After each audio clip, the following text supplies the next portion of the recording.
ونشهد أن سيدنا وسندنا ونبينا وشفيعنا وهادينا ومرشدنا ومولانا إمام الأنبياء وسيد الأنبياء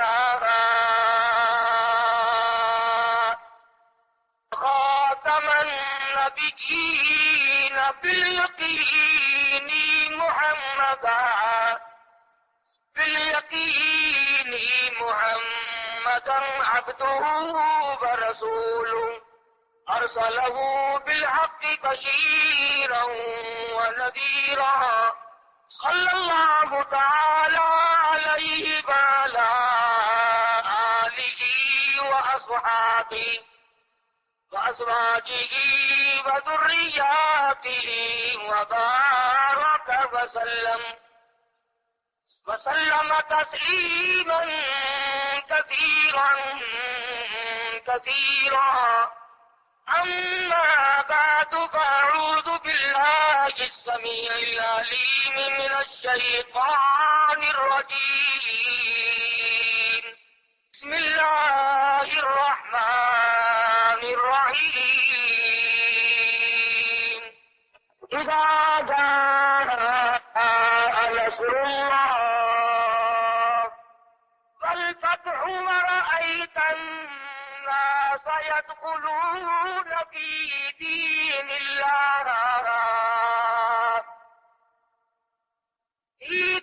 الله أفواجا فسبح بحمد ربك واستغفره إنه كان توابا. وقال النبي صلى الله تعالى عليه وسلم كن في الدنيا كأنك غريب. وقال النبي صلى الله تعالى عليه وسلم الدنيا مزرعة الآخرة. وقال النبي صلى الله تعالى عليه وسلم من أحيا سنتي عند فساد أمتي فله أجر 100 شهيد. وقال النبي صلى الله تعالى عليه وسلم من صلى علي واحدة صلى الله عليه 10 مرات. صدق الله مولانا العلي العظيم وصدق رسوله النبي الكريم ونحن على ذلك لمن الشاهدين والشاكرين والحمد لله رب العالمين. رسلي اللهم صل على محمد وعلى آل محمد كما صليت على إبراهيم وعلى آل إبراهيم إنك حميد مجيد. اللهم بارك على محمد وعلى آل محمد كما باركت على إبراهيم وعلى آل إبراهيم إنك حميد مجيد.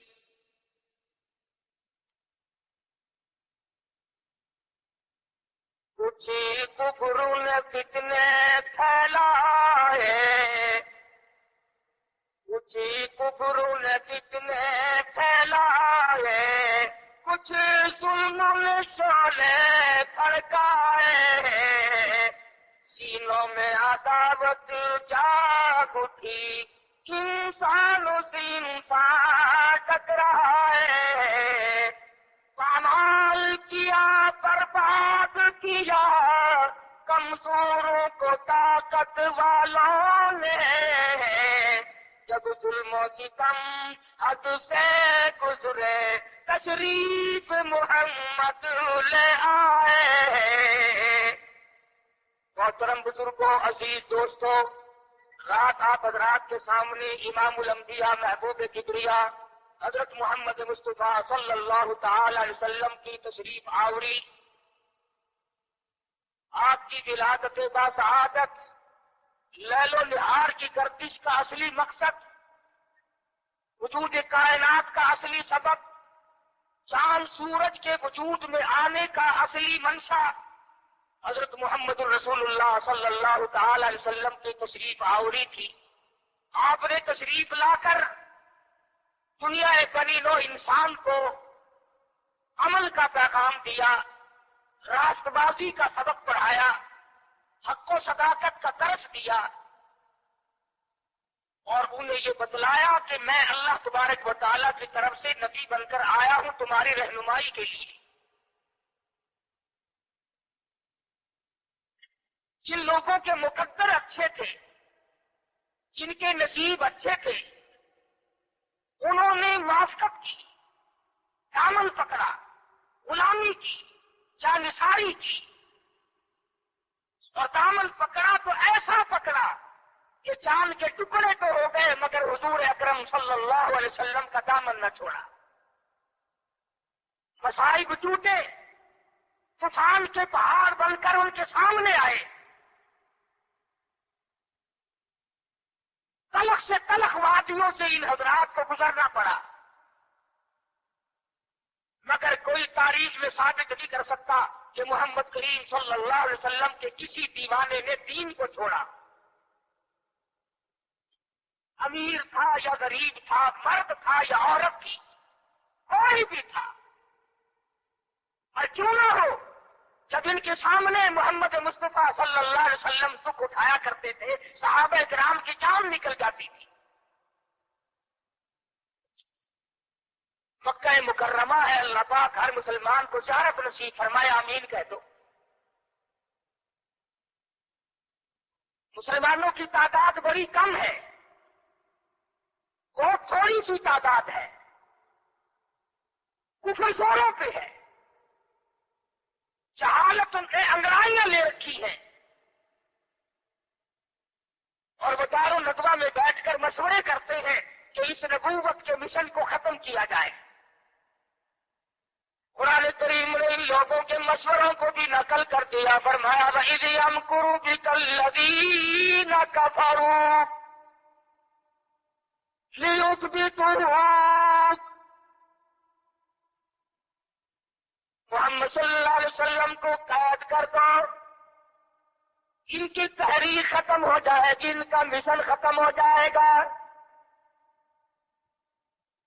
اور یخرجوک، یا انہیں قلع وطن کر دو، دیش نکالا دے دو. اور یقتلوک، سر سے قتل کر ڈالو، نبوت کو دنیا میں سے بے نام و نشان بنا دو. اللہ پاک فرماتے ہیں تم نے بھی تدبیر بنائی، تم نے بھی تجویز کی، وَيَمْكُرُونَ وَيَمْكُرُ اللَّهُ،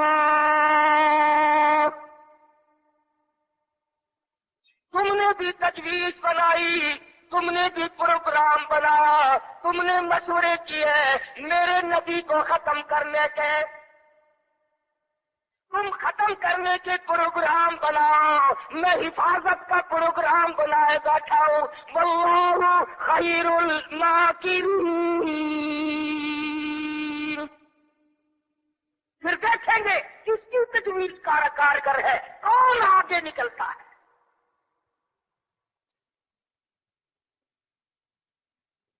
یہ مارنے کے ڈر پہ ہے، یہ ختم کرنے کے ڈر پہ ہے، یہ مٹانا چاہتے ہیں. اور اللہ کریم کے سامنے ادھر مدنی کریم صلی اللہ علیہ وسلم ساری رات سجدے فرماتے ہیں. سیدہ عائشہ صدیقہ رضی اللہ تعالیٰ عنہا فرماتی ہے میں سوئی ہوئی تھی، اچانک میری آنکھ کھلی، آپ کا سر سجدے میں ہے، اتنے رو رو کر دعائیں کرتے ہیں، اس قدر آہذاری کی، اس قدر عاجزی فرمائی، آپ کا سانس گھٹنے لگا. عائشہ صدیقہ فرماتی ہے میں کلیجے کو پکڑ کر بیٹھ گئی، کہیں آج میں بیوہ تو نہیں ہو جاؤں گی. دعائیں مانگتے ہیں میرے پروردگار میری امت کو معاف کر دے، میری امت کو بخش دے۔ آواز آتی ہے، او میرے کالی کملی والے، او محبوب رویا نہ کر، اتنا پریشان نہ ہوا کر۔ وما کان اللہ لیعذبہم وانت فیہم وما کان اللہ معذبہم وہم یستغفرون۔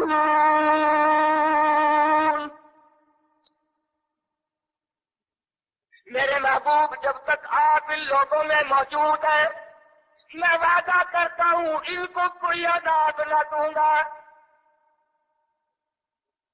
ان کو ذلیل نہ کروں گا، ان کو برباد نہ کروں گا۔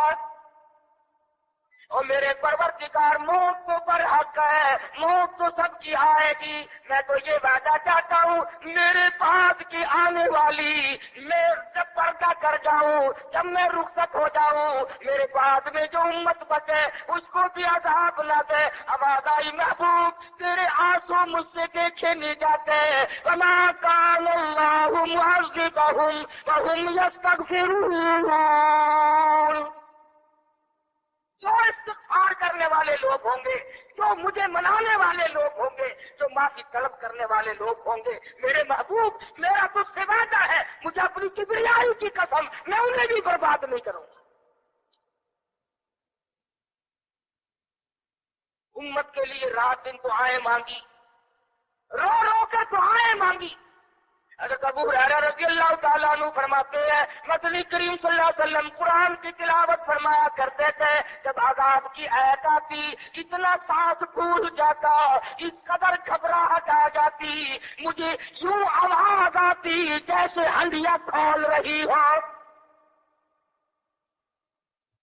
نبی ساری ساری رات روئے، نبی کے قدموں پہ ورم آ گئے، ساری رات قرآن کی تلاوت کی۔ امت کی رات بدکاری میں کٹ رہی ہے، صبح کاری ہو گئی، قبر کی تیاری ہے، آج تک یہ نہ سوچا ثم لم يتوبوا فلهم عذاب جہنم ولهم عذاب الحریق۔ جلا دینے والا عذاب تباہ کر دے گا۔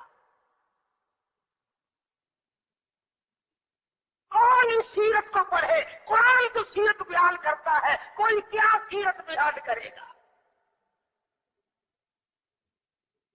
صحابہ اکرام نے جن کی آنکھوں نے حضور کا حال دیکھا، تم نے کبھی اپنے نبی کا لباس نہ پوچھا، بٹن کی جگہ میرے آقا کے کرتے مبارک میں کانٹے چبھے ہوئے ہیں،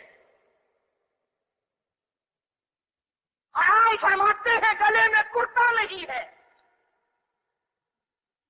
صحابی نے سوچا مجھ سے زیادہ کسی کو بھوک نہ ہوگی، پیغمبر کے سامنے جا کر کرتا اٹھا دیا، یا رسول اللہ ذرا دیکھو میرا کیا حال ہے، سیدھا نہیں ہو سکتا ہوں، پیٹ پہ پتھر باندھ رکھا ہے۔ رحمت والے ہاتھوں سے کرتا اٹھایا اور صحابہ کی آنکھوں نے دیکھا ایک کے بجائے 2 پتھر بنے ہوئے۔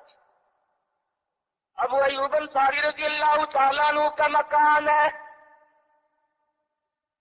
اللہ اللہ، ہجرت فرما کر مدینہ طیبہ میں تشریف لائے۔ ہر کوئی چاہتا ہے میرے دروازے پہ قیام ہو، مجھے یہ سعادت ملے، امام الانبیاء میرے مہمان بنے۔ مدینے میں پہنچے، سب نے تمناؤں کا اظہار کیا، اپنی خواہشات کا اظہار کیا۔ صحابہ رو رہے ہیں، اے کاش یہ دولت مجھے مل جائے۔ فرمایا چھوڑ دو، میری اونٹنی جہاں بیٹھ جائے گی میں وہیں ٹھہروں گا، میں وہیں کا مہمان بنوں گا۔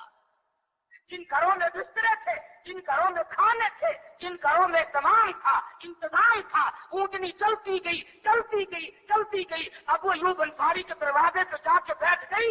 ابو ایوب انصاری کے گھر میں 3 دن کا پہلے سے فاقہ ہے۔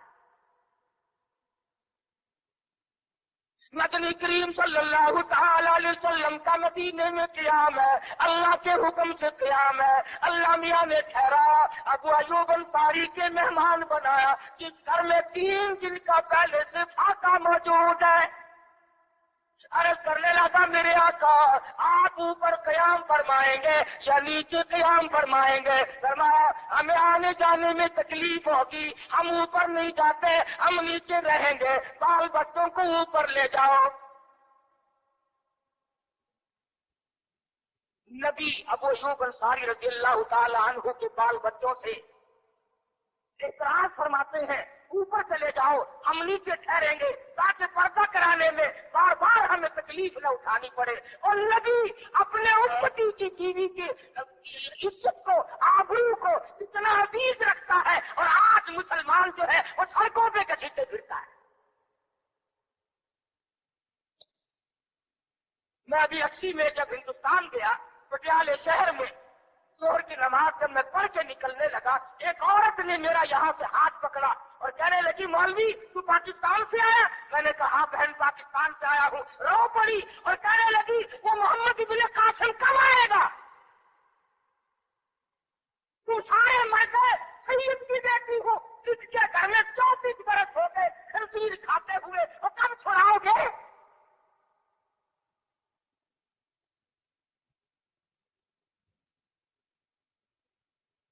کرنال شہر میں اڈے پہ کھڑے ہوئے ایک عورت نے پوچھ لیا تم پاکستان سے آئے ہو؟ میں نے کہا، رو پڑی، کہنے لگی وہ تمہارا اسلام قرآن کہاں گیا؟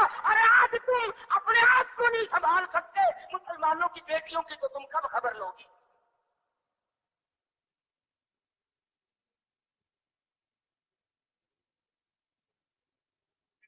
مدنی کریم صلی اللہ تعالی علیہ وسلم فرماتے ہیں ہم نیچے قیام کریں گے، تم اوپر چلے جاؤ۔ ابو ایوب انصاری اوپر تشریف لے گئے، دل میں خیال آیا نبی کا حکم ملا، میں اوپر آ گیا، ادب کے خلاف ہے میں اوپر بیٹھوں، میرے آقا نیچے ہے۔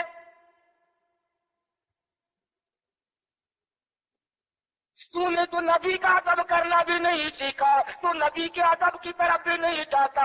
ابو ایوب انصاری سے جا کے پوچھ لے، کوٹھے پہ بیٹھنے کے لیے تیار نہیں، کھڑا ہوا سوچ رہا ہے شش و پنج میں ہے، نیچے جاتا ہوں نبی کے حکم کے خلاف ہو جائے گا، اوپر بیٹھتا ہوں بے ادبی ہو جائے گی۔ علماء نے لکھا ہے ابو ایوب انصاری نے مدینے میں ساری رات مڈیرے پہ لٹک کے گزار دی۔ تمام رات ابو ایوب انصاری رضی اللہ تعالیٰ عنہ مڈیرے پہ لٹک کے رات پوری کر دیتا ہے۔ نیچے جاتا ہوں نبی کے حکم کے خلاف ہوگا، اوپر بیٹھتا ہوں بے ادبی ہوگی، ارے نہ بیٹھا نہ نیچے گیا، ساری رات لٹک کے گزارتی۔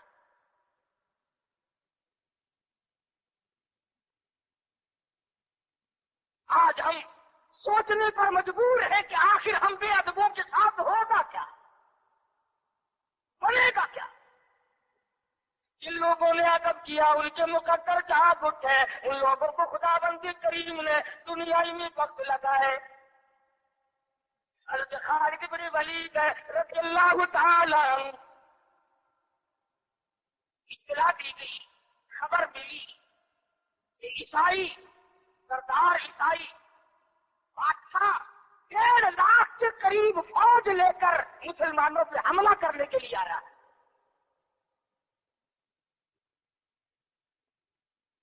حضرت خالد بن ولید رضی اللہ تعالی عنہ کو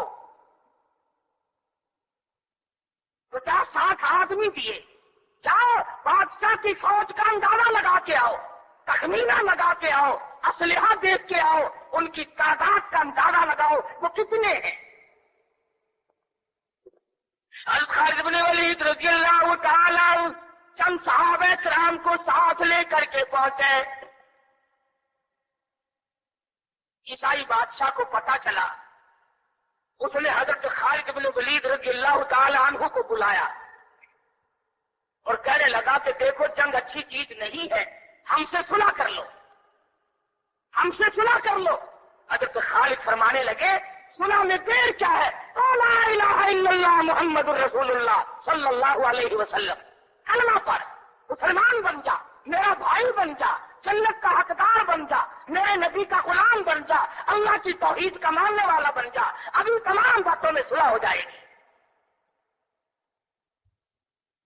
وہ کہنے لگا بڑا جلدی کلمہ پڑا ہے، جیسے میں اکیلا بیٹھا ہوں، تو نے میری فوج دیکھی ہے؟ 1-2 لاکھ فوج لے کے آیا ہو، کہاں جائے گی میری فوج تمہیں؟ کلمے پڑھا رہا ہے۔ حضرت خالد کو کہنے لگا تجھے پتا نہیں تو کس کے سامنے کھڑا ہے؟ فرمایا ہاں، ایک عیسائی کافر کے سامنے کھڑا ہوں۔ وہ کہنے لگا ہے کوئی جلاد؟ فوراً تلوار لے کر حاضر ہو گئے، کہا اس گستاخ کی گردن کاٹ مارو۔ حضرت خالد کے ساتھ 2 آدمی اور تھے، انہوں نے یہ نہیں کہا ہیں جی اجی ہم تو یوں ہی بات کر رہے تھے جی، اجی آپ برہم ہو گئے، اجی حضور آپ ناراض ہو گئے۔ حضرت خالد نے یہ نہیں فرمایا کہ باہر والوں کو اطلاع کر دو، وہ 50-60 آدمی کو ہمارے ساتھ مل جائے۔ 2 ساتھیوں کو فرمایا اب ایک دوسرے کی طرف مت دیکھنا، تلوار نکال لو، انشاءاللہ حوض کوثر سے ملاقات ہوگی۔ 3 آدمی 150 لاکھ کے مقابلے میں ٹکرا گئے۔ یہ نہ سوچا کہ ہوگا کیا۔ حضرت خالد بن ولید رضی اللہ تعالیٰ عنہ 2 ساتھی اور تمام کافروں کی فوج میں گھر گئے، جنگ شروع ہو گئی۔ ابو عبیدہ بن جراح رضی اللہ تعالیٰ عنہ کے خان میں مدنی کریم صلی اللہ علیہ وسلم تشریف لائے۔ فرمایا ابو عبیدہ تو سویا ہوا ہے، میرا خالد گھیرے میں آ گیا۔ گھبرا کے اٹھے، شور مچایا لوگوں جلدی کرو پہنچو، خالد گھیرے میں ہے۔ حضرت خالد کی بیوی ام تمیم سنتی ہے، کہنے لگی نہیں مجھے یقین نہیں آتا، میرا خالد گھیرے میں آنے والا نہیں، آ ہی نہیں سکتا۔ گھر میں کھڑی ہو کر چاروں طرف نظر مارتی ہے، دیکھتی کیا ہے؟ وہ ٹوپی جس میں امام الانبیاء محبوب کبریا حضرت محمد مصطفیٰ صلی اللہ تعالی علیہ وسلم کے منہ مبارک رکھے ہوئے تھے، وہ بھول آئے۔ ام تمیم کہتی ہے خالد تو ضرور گھیرے میں آ گیا، تیری ٹوپی یہاں رہ گئی۔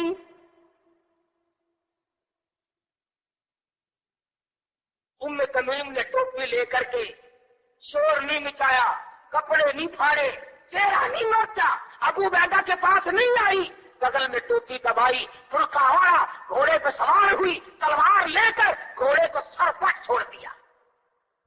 صحابہ دیکھ رہے تھے، ارے یہ کون ہے؟ یہ کوئی جاسوس معلوم ہوتا ہے، اسے پکڑو پکڑو پکڑو۔ صحابہ نے گھوڑے دوڑائے، گھیرے میں لے لیا، پوچھا برقع پوچھ تو کون ہے؟ کہنے لگی میں چھیڑو خالد کی بیوی ام تمیم ہوں۔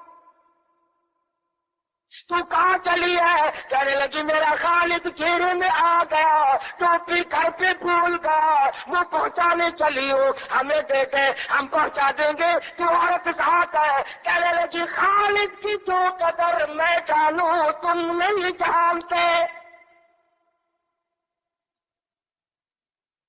جان کے دوں گی مگر ٹوپی کسی کو نہ دوں گی۔ نکل پڑی، آ کے دیکھا تلواریں چل رہی ہیں، گاجر مولی کی طرح آدمی کٹ رہے ہیں، حضرت خالد بن ولید بیچ میں ہے۔ ام تمیم نے تلوار نکال کر چلانی شروع کر دی، گاجر کی طرح لوگوں کو کاٹ مارا۔ خود حضرت خالد کہتے ہیں اور میرے ساتھیوں اس نوجوان کو پہچانو، اس برقع پوش کو پہچانو، اس نقاب پوش کو پہچانو، یہ کون ہے؟ جب سامنے گئی نقاب اٹھا کے کہنے لگی خالد تیری بیوی ام تمیم ہو، یہ ٹوپی بھول آئے ہو، پہنچانے آئی ہو۔ اور کراچی کے مسلمانوں تم نے کبھی سوچا نہیں خالد کے سر پہ نبی کی ٹوپی نہیں، جس میں نبی کے بال رکھے ہوئے تھے، وہ گھیرے میں آ گئے۔ آج تیرے پاس قرآن نہیں، تو گھیرے میں ہے۔ وہ ٹوپی گھر پہ بھول آیا تھا، تو قرآن کو مسجد میں قید کر کے آیا، آج تو کفر کے لڑزے میں پھنسا ہوا ہے، تو گھیرے میں ہے، تجھے کون نہیں نکال سکتا اللہ کے قرآن کے سوا۔ تم کتنی عسکری طاقت بڑھاؤ، تم تعداد بڑھا لو، تم چھوٹے بڑے زور لگاؤ، کتنی تم کوشش کرو، خدا کی قسم جب تک تم اللہ کا قرآن لے کر کے نہیں بیٹھتے اس وقت تک تمہارا گھیرا نہیں ٹوٹ سکتا۔ تم نے اللہ کے قرآن کو مسجد میں قید کر دیا، کون پوچھے؟ حضرت خالد تو صرف ٹوپی بھول کر آئے تھے، ہم نے قرآن ہی بھلا دیا، نبی کی سیرت کا آئینہ بھلا دیا۔ خدا کی قسم، نبی نے امانت تمہارے سپرد کی ہے، میدان حشر برپا ہوگا اور اللہ کا پیغمبر کھڑا ہو کر تم سے مطالبہ کرے گا، لاؤ میری امانت کہاں ہے؟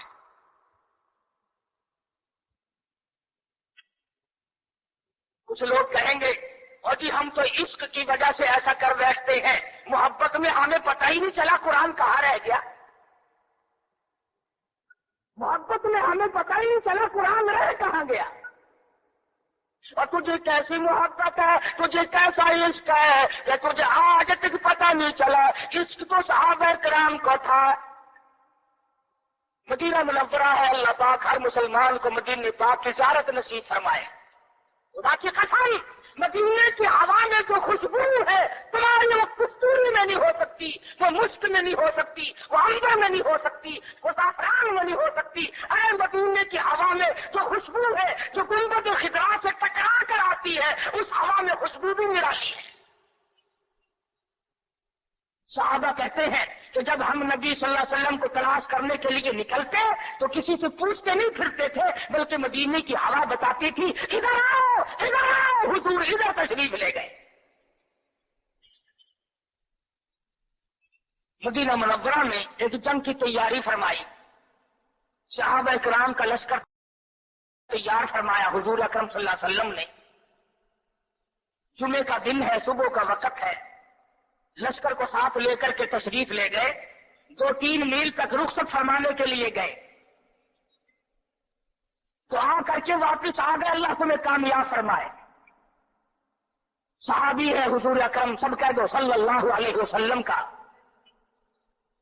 آؤ عشق کی بات تمہیں بتاؤں، حضور اکرم صلی اللہ علیہ وسلم نے روانگی کے وقت فرما دیا، توجہ کرنا، لشکر کو رخصت کرتے وقت فرما دیا، اور میرے دیوانوں اور پروانوں اور میرے جانساروں بات سنو، پہلے جھنڈا جعفر تیار رضی اللہ تعالیٰ عنہ کے ہاتھ میں دینا، پھر جھنڈا عبداللہ بن رواحہ کے ہاتھ میں دینا، پھر جھنڈا اسامہ بن زید کے ہاتھ میں دینا۔ حضور کے کلام کی مراد کو اگر صحابہ نہیں جانتے تو کون جانتا ہے؟ سمجھ گئے صحابہ کہ جعفر تیار شہید ہوں گے، یہ جو حضور نے فرمایا پھر اس کو دینا پھر اس کو دینا، حضور صلی اللہ علیہ وسلم کے کلام کی، فرمان کی، ارشاد کی مراد اور منشا غرض و قائد صحابہ سمجھ گئے کہ جعفر تیار شہید ہوں گے، اور پھر عبداللہ بن رواحہ بھی شہید ہوں گے اور اسامہ بن زید بچ کے آئیں گے۔ صحابہ کا تجربہ تھا حضور کے کلام کو سمجھنے کے لیے۔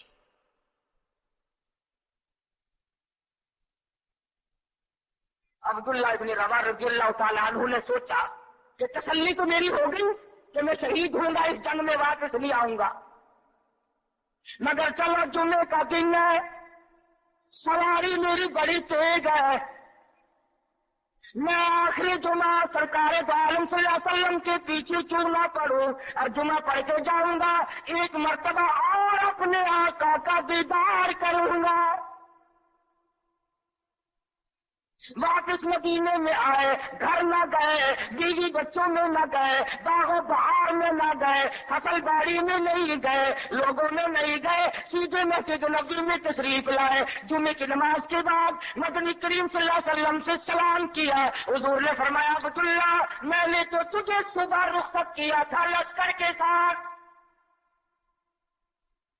تجھے صبح روانہ کر دیا تھا، تو چلا گیا تھا فوج کے ساتھ۔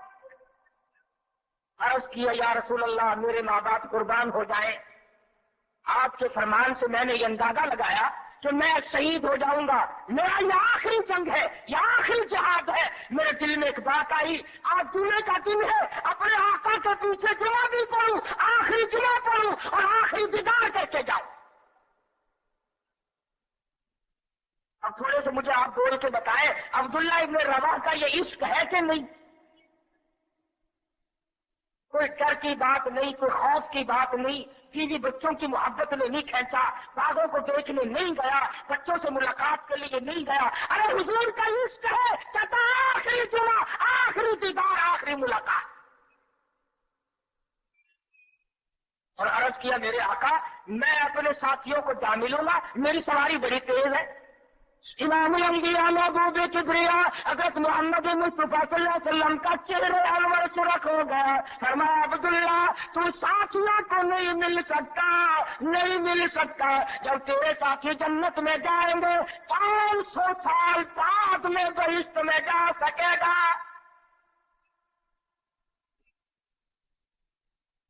کیوں؟ اس لیے چاہے تم عشق کے تحت آئے، محبت کی وجہ سے آئے، جذبے کی وجہ سے آئے، جمعے کے لیے آئے، میرے دیدار کے لیے آئے، میری ملاقات کے لیے آئے، جب میں نے رخصت کر دیا تھا میرے حکم میں تاخیر کیوں کی؟ پتا چلا عشق بھی وہ مقبول ہے جو حضور کی غلامی کے اندر ہو۔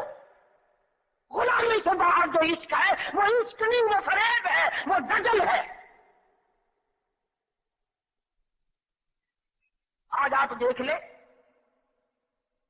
نام دیکھو، شکل دیکھو، نام ہوگا عاشق رسول اور شکل دیکھو تو خدا کی قسم پہچان نہیں سکے گا آدمی۔ کیا کر سکتا ہے آدمی شکل میں؟ صورت نہیں، لباس نہیں، اخلاق نہیں، کردار نہیں، تمام چیزوں کا تختہ نکال کے رکھ دیا ہے۔ اور آج قوم اسی وجہ سے مصیبتوں سے دوچار ہے، وہ نرغے میں پھنسی ہوئی ہے، وہ نکل نہیں سکتی، وہ سہارا ڈھونڈ رہی ہے مادی قوت کا۔ حضور ناراض ہو گئے صلی اللہ علیہ وسلم۔ صحابی کہتے ہیں میں چاہتا تھا زمین پھٹ جائے، مجھے لقمہ بنا کر نکل جائے۔ صحابی کہتا ہے مجھے زندگی تلخ لگنے لگی، ہائے میرے آقا مجھ سے ناراض کیوں ہو گئے؟ عبداللہ بن روا تشریف لے گئے، کہ پھر بھی نہیں گئے، 5 بچوں میں پھر بھی نہ گئے، اور جا کر کے جہاد میں شریک ہو گئے۔ 3 دن گزر گئے، کوئی چیز حلق میں نہ گئی، کمر سیدھی نہیں ہو سکتی تھی، جنگ سخت تھا، لڑائی شدید تھی، تلواریں چل رہی تھی۔ عبداللہ بن روا فرماتے ہیں مجھے بھوک لگی، سیدھا کھڑا نہیں ہو سکتا تھا، مجھے یاد آیا میرے تھیلے میں گوشت کے خشک ٹکڑے موجود ہیں، میں ان کو منہ میں لے کر ذرا چوسنے لگا، مجھے مدینے کا باغ یاد آیا، مجھے بیوی یاد آئی، مجھے اولاد یاد آئی۔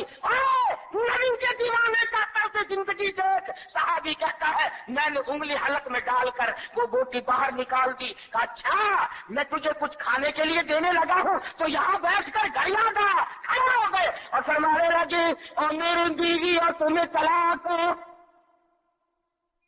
کسی نے پوچھا کیا کہہ رہے ہو؟ فرمایا ہاں نقشہ سامنے کیوں آیا؟ آخری وقت میں دنیا کا نقشہ میری آنکھوں میں کیوں کھینچا؟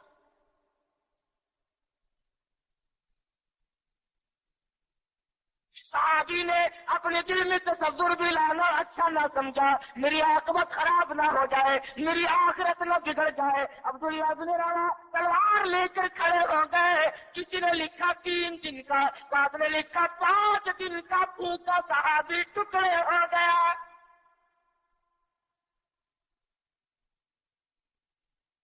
یہ تھا عشق جسے عشق کہا جاتا ہے، لیکن حضور کی اندازہ لگاؤ حکم میں تاخیر کی وجہ سے 500 سال بعد کو بہشت میں جا سکے گا، اور جنہوں نے حضور کے احکام کو سرے سے ٹکرا دیا، سرے سے ماننا ہی نہیں، انکار کر دیا، اب یہ فیصلہ تم کرو، اب یہ فتویٰ تم دو کہ وہ جنت میں کب جائیں گے۔ امام الانبیاء محبوب کبریا حضرت محمد مصطفیٰ صلی اللہ تعالی علیہ وسلم کے دیوانوں نے حد کر دی، پروانوں نے حد کر دی، جس صورت سے بھی ان کو لگایا گیا اسی صورت سے وہ آگے بڑھتے رہے۔ فاروق اعظم کی حکومت ہے، سب کا رضی اللہ تعالی، مصر کے علاقے میں کافروں نے ایک سازش بنائی، لڑکیوں کو ہار و سنگار کر کے کوٹھے پہ کھڑا کر دیا۔ پروگرام مسلمانوں کو پہلے معلوم ہو گیا کہ مسلمان فوج کے کلچر کو تباہ کرنا چاہتے ہیں، مسلمان کے اخلاق و کردار کو برباد کرنا چاہتے ہیں۔ فاروق اعظم کو خط لکھا اور راستہ کوئی نہیں فوج کے گزرنے کا، ایک ہی راستہ ہے، اور اس راستے کو خراب کر دیا گیا، اس راستے میں کانٹے بچھا دیے گئے، حسن کی دولت بکھیر دی گئی تاکہ مسلمانوں کا دل خراب ہو۔ ارے یہ کافر کا بھی عقیدہ ہے کہ اگر مسلمان کا پاؤں پھسل گیا پھر یہ جہنم سے اڑے نہیں ٹھہرتا۔ فاروق اعظم رضی اللہ تعالیٰ عنہ نے خط کا جواب دیا اور صاف صاف لکھ دیا، کوئی پریشانی کی بات نہیں، ساری فوج کو اکٹھا کر کے قرآن کی آیت سنا دو، ساری فوج کو اکٹھا کر کے قرآن سناؤ۔ چنانچہ کمانڈر نے، سپہ سالار نے فوج کو اکٹھا کیا اور قرآن کریم سنا دیا، وَقُلْ لِلْمُؤْمِنِينَ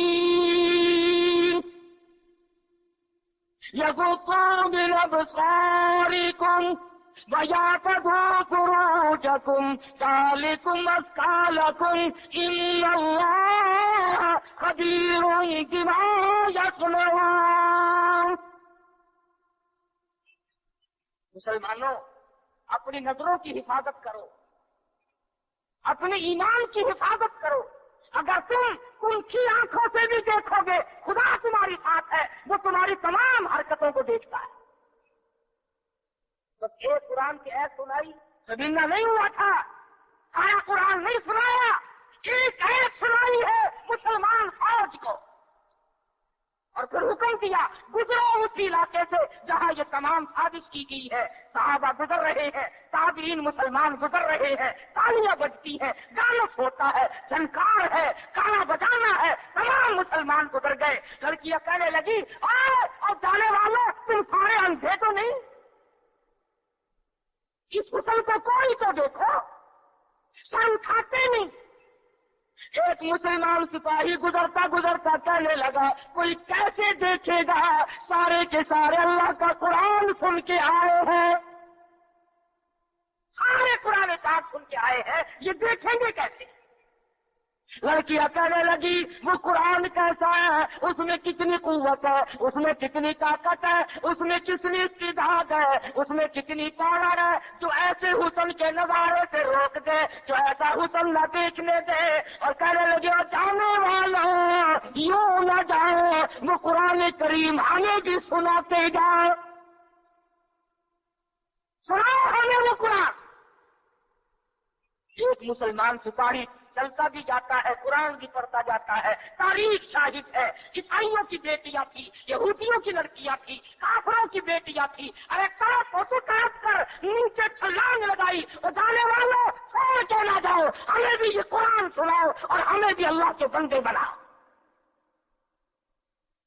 ایک آیت سن کر اتنا عمل کیا، جن کو ثابت بنایا تھا وہ تمام لڑکیاں مسلمان ہو کر مجاہدین کے ساتھ آ جاتی۔ عقل کرو، شادی میں تو قرآن کو جگہ نہیں دیتا، بنگلے میں، کوٹھی میں، فلائٹ میں، کاروبار میں، دکان میں خدا کے قرآن کو جگہ نہیں دیتا۔ خدا کی قسم، ارشاد فرمایا مدنی کریم صلی اللہ علیہ وسلم نے، جو لوگ قرآن پاک کی تلاوت کرتے ہوئے مر جائے، اپنی قبر سے قرآن پڑھتا ہوا اٹھے گا، اس کے منہ سے کستوری کی خوشبو آ رہی ہوگی۔ اہل محشر کہیں گے، الہی یہ کون لوگ ہیں؟ قیامت کا دن ہے، سخت دن ہے، بڑی پریشانی کا دن ہے، لوگ اپنے پسینوں میں غرق ہے، اس کے یہاں سے خوشبو آ رہی ہے، یہ کون ہے؟ جواب ملے گا، تو گالی بکتا مرا تھا، تو گانے گاتا ہوا مرا، تو گیت سنتے ہوئے مرا، تیرے دماغ میں کنجری بسی ہوئی تھی، تیرے دل میں بدمعاش عورت بسی ہوئی تھی جب تو مرا، اور یہ وہ ہے جب موت آئی تو میرا قرآن پڑھ رہا تھا۔ آج بھی قرآن پڑھتا ہوا اٹھا ہے، اس لیے اس کے منہ سے برکت، قرآن کی برکت سے خوشبو آتی ہے۔ تمہیں برکتوں کو جانتی، یہ بسوں میں دیکھو، ٹیکسیوں میں دیکھو، یہ عورتیں پیچھے بالوں میں خود لگاتی ہیں نا خود۔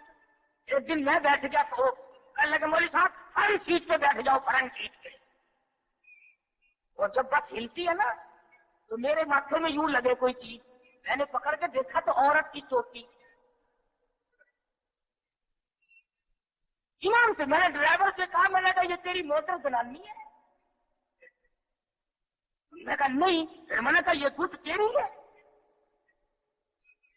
تو لگا نہیں بابا فرید کی ہے. میں بولا کہتے بابا فرید تو مرد تھا، اس کی کدھر سے آئی؟ عقیدہ دیکھ، ایسی تصویر لٹکی ہوئی ہے، یہ کس کی ہے؟ فلانے بابا کی ہے، ایمل شریف والے بابا کی ہے، کاٹ پٹل والے. اور یہ بابے تھے یا بابا کی یہ عورتیں دھو رہی تھی؟ اس کو عقل کر. اللہ والوں کی توہین کرتے ہو. میری موٹر کو، کار کو، ویگن کو، بس کو یہ بابا بچائے گا، خدا نہیں بچا سکتا. اسی لیے دھکے کھا رہے ہو کہ تمہارا خدا ریٹائر ہو گیا. اور جب خدا کا دروازہ آدمی چھوڑتا ہے اس کی عقل ماری جاتی ہے، اسے پتہ ہی نہیں چلتا کہ عورت کا معاملہ ہے یا مرد کا معاملہ. میں عرض کر رہا تھا کہ مسلمان اگر نبی کی سیرت کو سنتا ہے یا جانتا ہے اور مانتا ہے تو کوئی وجہ نہیں کہ مسلمان کو کچھ دیر کر سکے. وہی خالد بن ولید ہے، سب کہتے رضی اللہ تعالی. ایک دوسرا موقع آیا، کافر اپنی فوج کو لے کے آیا، بہت بڑا لشکر ہے، بہت بڑا لشکر ہے. کہنے لگا خالد چلا جا، بھاگ جا ورنہ بوٹیاں اڑا دی جائیں گی تیری. کہنے لگا ہاں ہاں تیرے جیسے کئی دیکھے بوٹیاں اڑانے والے، کیا بات ہے؟ اس نے کہا خالد میں وہ زہر لے کے آیا ہوں کہ اگر تلوار بجھا کر کے مار دی تو ٹکڑے ٹکڑے ہو جائے گا، زخم ہو جائے گا، جل کر خاک ہو جائے گا. فرمایا کوئی بات نہیں، وہ شہر مجھے دکھا. وہ کافر نے، عیسائی سردار نے وہ شیشی نکال کر حضرت خالد کے حوالے کر دی. حضرت خالد نے اللہ کا نام لیا اور لے کر اتنا سخت قسم کا زہر جس میں نامعلوم کیا کیا چیز ڈالی ہوئی تھی، 2 قطرے زمین پہ ٹپکائے، زمین میں آگ لگ اٹھی، زمین میں آگ لگ گئی. خالد کا ایمان دیکھو، نبی کے دیوانے کا ایمان دیکھو، اور نبی کا صحابی ہے، نبی کا جانثار ہے، نبی کا غلام ہے. ہاتھ سے شیشی لی اور بسم اللہ کر کے تمام شیشی کو پی کر خالد سامنے کھڑے ہیں. فرمانے لگے دیکھ تیرے سامنے آرام سے کھڑا. کہنے لگا کہ تم تو کچھ بھی نہیں، تمہیں تو یہ زہر کچھ نہیں کہتا.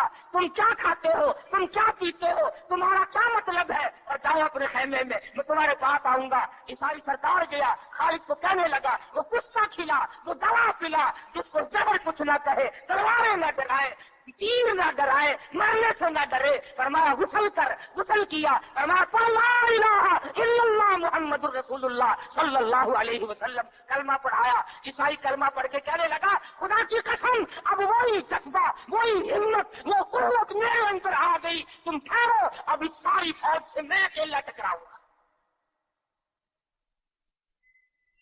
چنانچہ وہ ٹکرا گیا اور شہید ہو گیا. ایسی صورت میں جبکہ عقائد کا میدان ہمارا یہ ہو اور عمل کا میدان ہمارا یہ ہو اور کردار کی صورت یہ ہو تو بات کیسے بنے؟ تو میں کر رہا تھا امام الانبیاء محبوب کبریا حضرت محمد مصطفیٰ صلی اللہ تعالی علیہ وسلم کی تشریف آوری کا یہی مہینہ، ولادت عادت کا یہی مہینہ، اور حضور کی وفات کا بھی، آپ کی رخصتی کا بھی یہی مہینہ.